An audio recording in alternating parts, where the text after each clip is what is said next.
पाकिस्तान का ऑपरेशन शुरू हुए 24 घंटे भी नहीं हुए थे। भारत को जल्दी समझ आ गया कि बातचीत ही मसले का हल है। सीज फायर का होना खित्ते के लिए आम है। उसका क्रेडिट अफवाज पाकिस्तान को जाता है। Chairman people's party Bilawal Bhutto कहते हैं कि डीजी ISPR ने जो कहा था उसकी गूंज सुनाई देगी।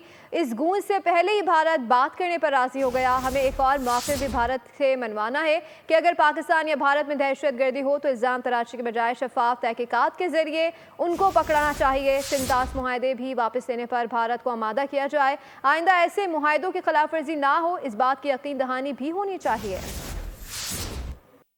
के ऐलान होने के बाद 24 आवर्स भी नहीं हुए और भारत आपके मौके पे आ गया है कि बातचीत ही वाहिद हल है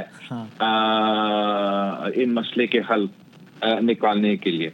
जिस अंदाज से और जैसे वादा किया गया कि जब पाकिस्तान हमला करेगा तो ये ना सिर्फ देखा जाएगा बल्कि इसका गूंज सुना जाएगा, और वो गूंज इतना ताकतवर था, वो आवाज इतना ताकतवर था कि भारत अब आपका मौक़िफ़ मान चुका है।